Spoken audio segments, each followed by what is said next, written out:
Classes. तो आज हम करने वाले हैं जो हिंदी डिसिप्लिन सब्जेक्ट है आपका।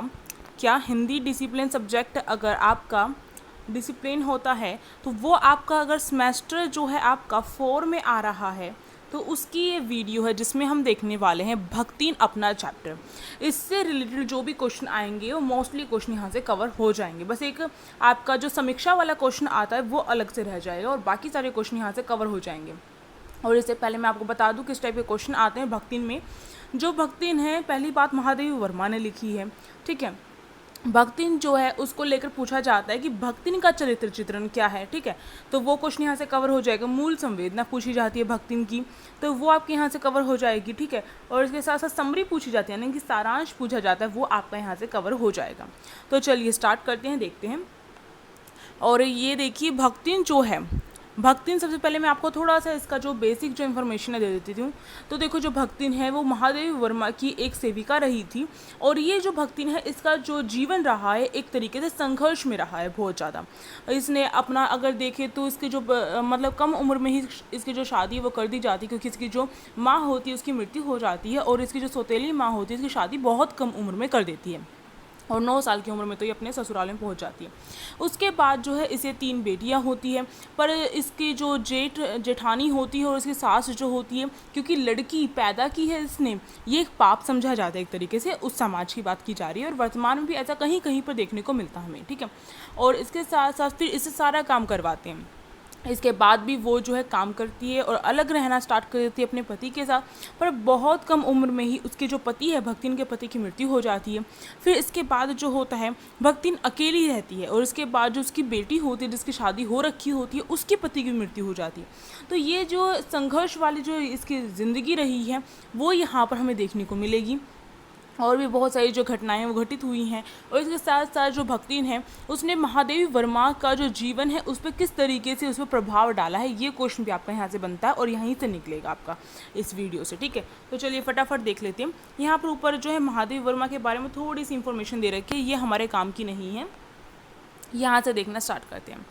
भक्तिन जो है एक संस्मरण पर आधारित है, यानी कि स्मृति पर आधारित जो एक कहा जा सकता है, ये जो गद्य विधा है स्मृति पर आधारित जो संस्मरण है उस शैली में लिखा गया है भक्तिन, ठीक है, महादेवी वर्मा के द्वारा लिखा गया।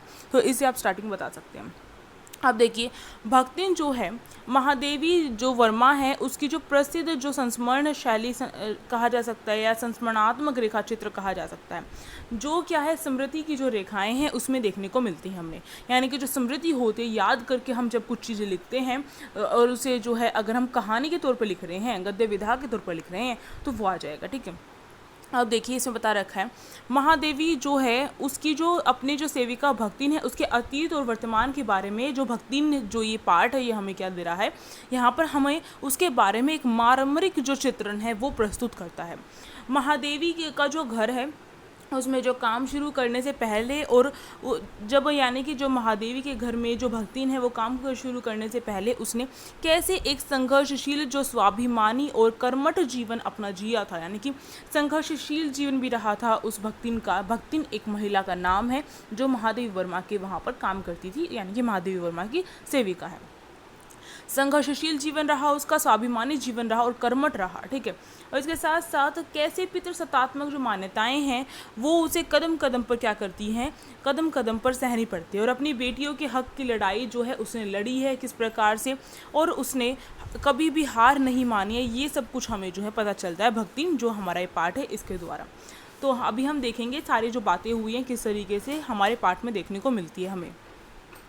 तो देखिए ये जो अगर देखिए हम ये जो भक्तिन जो चैप्टर है ये एक अत्यंत संवेदनशील चित्रण है, यानी कि इसे पढ़ने के बाद हमें करुणा का जो भाव है, संवेदना का जो भाव है हमारे अंदर आता है।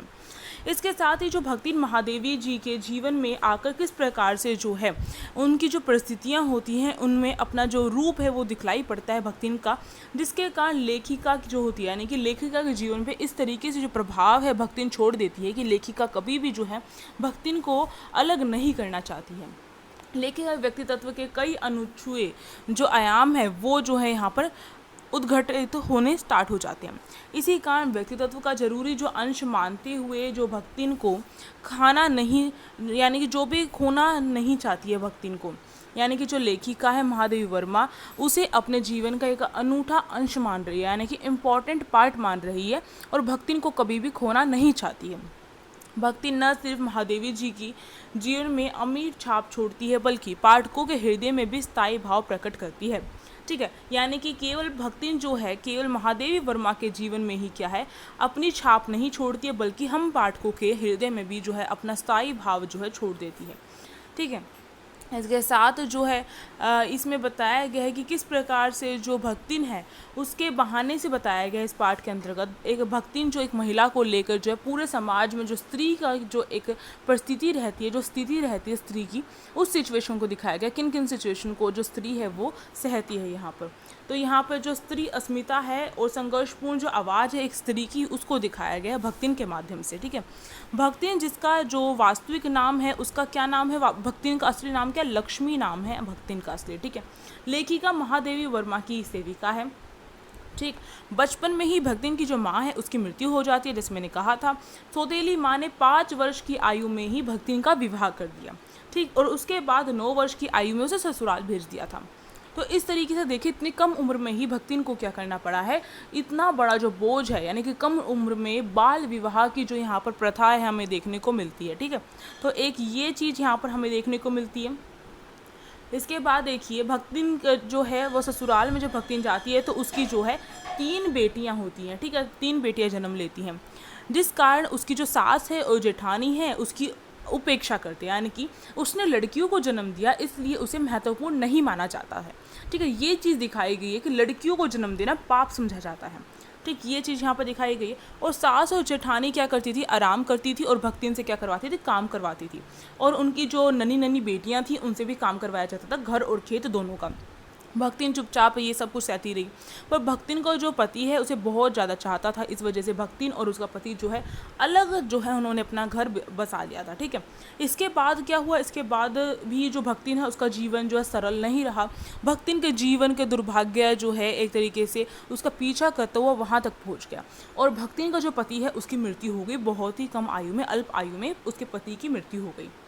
इसके बाद जो ससुराल वाले हैं उन्होंने क्या किया, जब भक्तिन के पति की मृत्यु हो गई, जो ससुराल वाले ने, उनकी जो जेठानी है या जेठ है, उन्होंने क्या सोचा कि जो उसके पति के हक में जो ज़मीन आती है अगर वो वहीं पर रहती रही तो वो ज़मीन भक्तिन की हो जाएगी। पर उन्होंने क्या सोचा कि अगर भक्तिन का दूसरा विवाह कर दिया जाए और भक्तिन को यहाँ से निकाल दिया जाए तो वो ज़मीन अब उनके हाथ में आ जाएगी। तो यही चालबाजी करके उन्होंने क्या करना चाहा, संपत्ति को हड़पने के लिए एक साजिश रची। ठीक है, ऐसी उसकी शादी की साजिश रची, भक्तिन की शादी की, दूसरी शादी की। ऐसी परिस्थिति में भक्तिन ने अपने केश मुंडवा लिए, यानी कि अपने जो बाल हैं वो सारे के सारे मुंडवा लिए। ठीक है, और सन्यासी का जो जीवन है वो जीने लगे, सन्यासी बन गई। भक्तिन जो है स्वाभिमानी, संघर्षशील, कर्मठ, दृढ़ संकल्प वाली स्त्री है। तो अगर पूछा जाता है भक्तिन कैसी स्त्री है, यानी कि उसका चरित्र चित्रण पूछा जाता है, तो ये इतने सारे पॉइंट आपको मिल रहे हैं जिसकी एक्सप्लेनेशन साथ साथ में मिलती रहेगी आपको।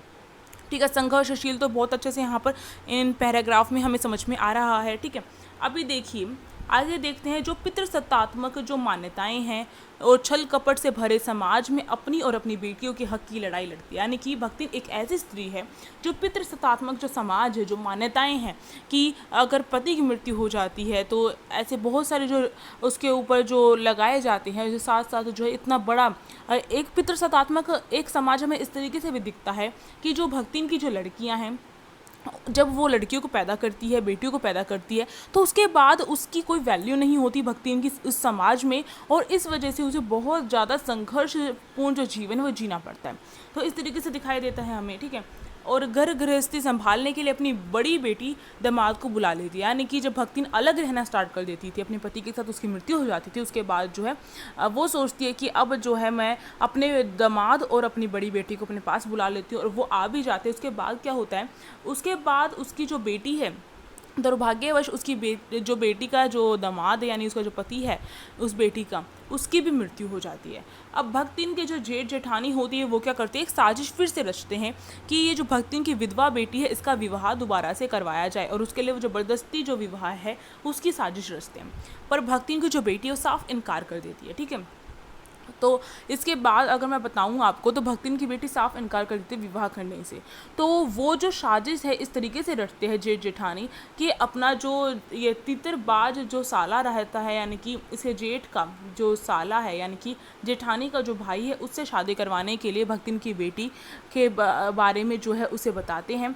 तो ये जो साला होता है वो क्या करता है, छुपके से उसके कमरे में, भक्तिन की बेटी के कमरे में छुपके से घुस जाता है। और जब वह वहाँ पर कुछ हंगामा क्रिएट होता है तो आसपास के जो लोग हैं वो आते हैं। तो एक साथ एक लड़की और एक लड़के को कमरे में देखकर जो होता है, आप समझ ही सकते हैं गांव में क्या सोचा जाता है। तो इस वजह से जो है पंचायत क्या करती है, भक्तिन की बेटी की ज़बरदस्त शादी क्या है उस लड़के से करवा देती है। तो यहाँ पर हमें देखने को मिलता है किस तरीके से विवाह जो है वो भी एक स्त्री जो है अपनी इच्छा से करना या ना करना, ये उसे कोई नहीं पूछता, उसका निर्णय कोई नहीं लेता। ये चीज़ हमें यहाँ पर देखने को मिलती है। और कहीं ना कहीं अभी भी ज़बरदस्ती विवाह होते हैं। ठीक है, अब देखिए आगे, दोनों माँ बेटी के मन का घर गृहस्थी से उचट गया, निर्धनता आ गई। इसके बाद क्या होता है, जो भक्तिन जो है उस मतलब वो जो है पूरे तरीके से जो है निर्धन हो गई थी। ठीक है, तो इस वजह से वो लगान नहीं चुका पाई और जमींदार उसे पूरे दिन क्या करता है, धूप में खड़ा रखता है। पर भक्तिन स्वाभिमानी थी और वह जो है इस तरीके से अपमानित होने के कारण जो है पैसा कमाने के लिए कहा जाती है शहर आ जाती है गाँव छोड़कर, और महादेवी की सेविका बन जाती है। तो ये कहानी रही है महादेवी की सेविका बनने की। ठीक है, इसके बाद अगर हम देखें तो भक्तिन के मन में जो महादेवी के प्रति बहुत ज़्यादा आदर सम्मान और अभिभावक के समान अधिकार जो है अधिकार भाव रहा है। ठीक है, जैसे पेरेंट्स हमारी सेवा करते हैं, इसी तरीके से जो भक्तिन महादेवी की सेवा करती है। ठीक है, वह छाया के समान महादेवी के साथ रहती है। वह रात भर जाकर चित्रकारी या लेखन जैसे जो कार्य में व्यस्त अपनी मालकिन की सेवा के अवसर ढूंढती रहती है। महादेवी भक्तिन को नहीं बदल मतलब कि जो महादेवी है वो भक्तिन को नहीं बदल पाई, पर जो भक्तिन है उसने महादेवी का जो हृदय है उसे परिवर्तन कर दिया, महादेवी को परिवर्तन कर दिया। ठीक है, भक्तिन के हाथ से जो खाना वगैरह है, देहाती खाना यानी कि गाँव का जो खाना होता है, उसे खाते खाते महादेवी का जो स्वाद है वो बदल गया। भक्तिन ने महादेवी के भक्ति ने क्या किया, फिर उसके बाद जो महादेवी वर्मा है उसे देहात के किस्से कहानियाँ सुनाती रही। ठीक है, और उसका जो स्वभाव है वो महाकंजूस होने पर भी जो भक्तिन है उसने पाई करके क्या कर लिया था, उसने 105 रुपये की जो राशि वो जोड़ ली थी। तो भक्तिन ने क्या थी, महाकंजूस थी, फिर भी उसने इतने ज़्यादा रुपए जोड़ लिए और उसके बाद जो है महादेवी को उसने क्या कर दिया, समर्पित कर दिए थे, यानी कि दे दिए थे इतनी ज़्यादा राशि। जेल के नाम से जो भक्तिन है वो थर थर काँपती थी, पर मालकिन के खातिर वो क्या हुई, जेल में मालकिन के साथ गई। ठीक है, और इसके साथ साथ भक्तिन महादेवी के जीवन पर जो है छाया बनकर जो है एक सेविका ऐसी थी जिसे लेखिका कभी भी खोना नहीं चाहती थी। ठीक, तो अब जो ये पार्ट है आपका इन 3 ये जो 4 जो हैं इनमें बटा हुआ है। ठीक है, तो पहला जो है इसमें भक्तिन का जो बचपन है, माँ की मृत्यु है और किस प्रकार से भक्तिन का बाल विवाह कर दिया जाता है इसके बारे में बताया गया। फिर इसके बाद जो द्वितीय जो इसका पैराग्राफ वगैरह होता है उसमें बताया गया भक्तिन का जो वैवाहिक जीवन है किस तरीके का रहता है, सास जेठानियाँ उसे किस प्रकार से तंग करती हैं, परिवार से किस प्रकार से वो अलगोजा कर लेना चाहती है। और फिर इसका तीसरा जो है उसमें बताया जाता है पति की मृत्यु के बारे में बताया गया, भक्तिन की विधवा के रूप में संघर्ष वाला जीवन बताया गया भक्तिन का। और चौथा जो है इसमें बताया गया महादेवी वर्मा की रूप में सेविका किस प्रकार से बनी। अब हम जो है इसका जो मेन वो है यानी कि भक्तिन का जो चरित्र चित्रण जो पूछा जाता है, यहाँ से आपका चरित्र चित्रण भी निकल सकता है। तो देखिए भक्तिन का जो प्रतिपाद्य अगर क्वेश्चन पूछा जाता है तो भी आप यही आंसर लिखेंगे, जैसे मैंने आपको स्टार्टिंग में ही बताया। तो भक्तिन का जो प्रतिपाद्य है उसमें उसके जो गुण और अवगुण की जो चर्चा है वो ग्रामीण भारतीय समाज की नारियों की दशा और पंच विधान कुव्यवस्था की चर्चा भी आवश्यक जान पड़ती है। यानी कि भक्तिन जो है उसके अंतर्गत क्या किया गया है, ग्रामीण भारतीय समाज की जो नारियों की दशा है वो दिखाई गई है, साथ ही साथ जो पंच विधान कुव्यवस्था है उसकी चर्चा की गई, यानी कि जो पंचायत है उसकी जो कुव्यवस्था है उसकी चर्चा की गई है। तो देखिए भक्तिन की जो बेटी जैसे मैंने बताया पंचायत द्वारा उसका जबरन विवाह कर दिया गया था। तो इसकी स्टोरी मैंने अभी आपको बता दी है, क्योंकि विवाह के संदर्भ में जो स्त्री है उसका जो मानव अधिकार होता है यानी कि उसका खुद का जो अधिकार है विवाह करे या ना करे और या फिर किससे करे, इसकी जो स्वतंत्रता है उससे छीन ली जाती है। ठीक है, और उसका ज़बरदस्ती विवाह कर दिया जाता है। तो ये एक सामाजिक परंपरा बन गई है, ये चीज़ यहाँ पर चित्रित की गई है। और यहाँ पर जो गाँव है, देहांत है, उसका पूरा चित्रण किया गया है। इसके बाद भक्तिन की जो बेटी है उसका विवाह न करने का जो फैसला है उसका कोई मायने नहीं होता है। और इस वजह से क्या होता है, जैसे मैंने आपको स्टोरी बताई, जो उसके जो ताऊ वगैरह होते हैं, यानी कि इस बेटी का जो ताऊ यानी कि जो भक्तिन का जेठ होता है, वो क्या करता है, रिश्ता लेकर आता है उसके लिए, और वह उसके लिए साफ इनकार कर देती है उसकी बेटी। फिर भी उसके इनकार करने के कारण जो है उसका जो ये जो ताऊ वगैरह हैं वो क्या करते हैं, वो एक साजिश रचते हैं, एक षड्यंत्र रचते हैं, लड़के के साथ मिलकर षड्यंत्र रचते हैं, और लड़के को उसके घर में छुपके से अंदर जो है भेज देते हैं, और वो लड़का जाकर वहाँ पर दरवाज़ा बंद कर लेता है। इसके बाद हल्ला होता है, और उसके बाद क्या है, पंचायत बुलाई जाती है। पंचायत सब कुछ देख चुकी थी कि लड़की के साथ लड़का जो है एक ही कमरे में था, और लड़की जो है वो उससे शादी करने से बिल्कुल इनकार कर रही है, ये सब कुछ पंचायत को पता था। फिर भी उसके बाद भी भक्तिन की बेटी की कोई बात यहाँ पर सुनी नहीं जाती है, और पंचायत अपना आखिरी फैसला सुना देती है कि उसका विवाह उस लड़के के साथ ही होगा। ठीक है, तो यहाँ पर जो पंचायत की कुव्यवस्था हमें ये चीज़ देखने को मिलती है। इसके साथ साथ जबरन जो विवाह है वो देखने को मिलता है, स्त्री की जो विवश वाली स्थिति है वो देखने को मिलती है यहाँ पर हमें। ठीक है, जो दुर्दशा हो रखी है एक नारी की वो देखने को मिलती है हमें यहाँ पर। ठीक है, इसके बाद देखिए पंचायत ने यहाँ पर हमें वही सब कुछ बता रखा है। इसके बाद हम देखते हैं, इसके बाद यहाँ पर देखिए, नियति और व्यवस्था के निर्मम प्रहार के बावजूद जो भक्तिन है उसने कभी अपना धैर्य जो है वो नहीं खोया, यानी कि धैर्यवान रही है वो हमेशा। तो ये भक्तिन का एक चरित्र है जिसे आप लिख सकते हैं।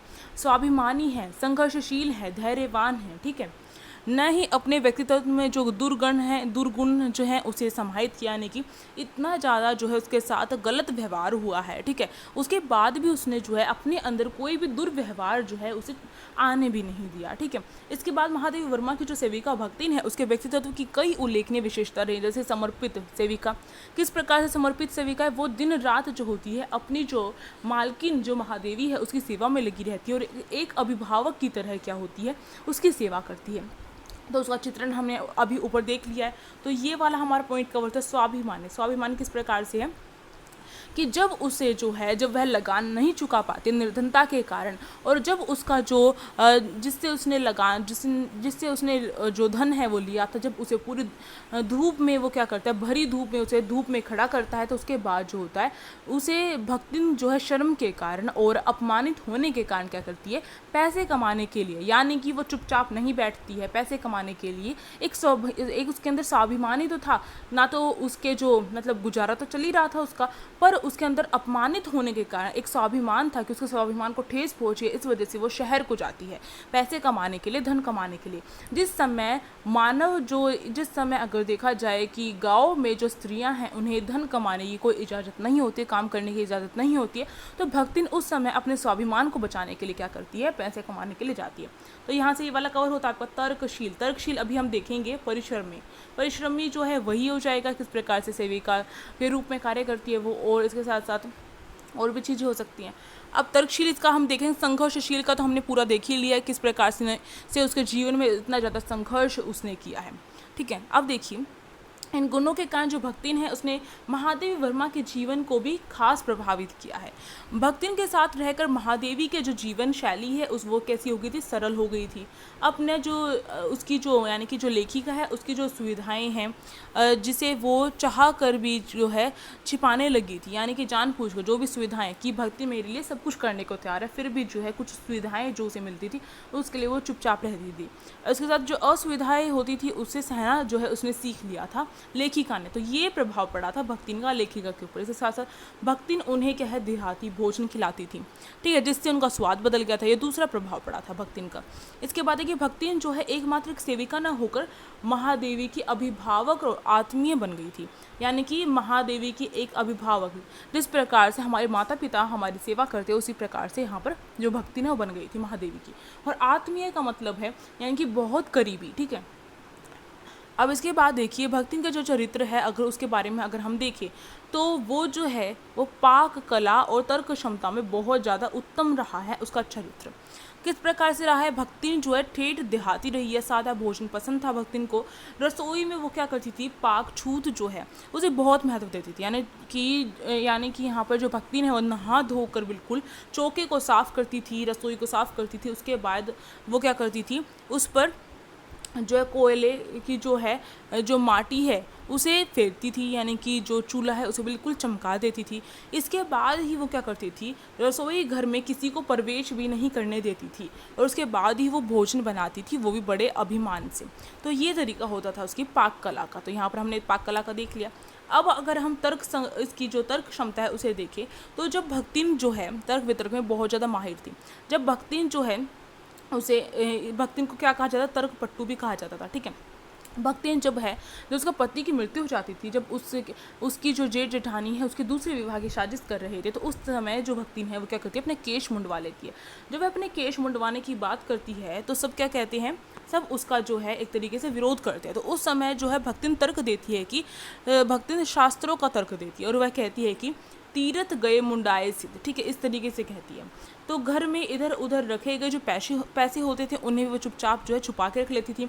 जब उसे टोका जाता था तो वो उसे चोरी नहीं बताती थी, वो क्या कहती थी, ये तो मेरे घर के ही पैसे हैं जिसे मैं संभाल कर रख रही हूँ, ठीक है। इसके साथ साथ पढ़ाई लिखाई जो है उसे पसंद नहीं थी, और एक मिनट, पढ़ाई लिखाई भी उसे पसंद नहीं थी, जस्ट अ सेकेंड।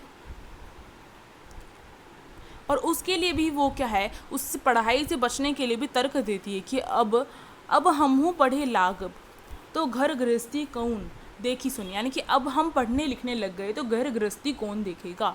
तो इस तरीके से तर्क देने में बहुत ज़्यादा माहिर थी, ठीक है।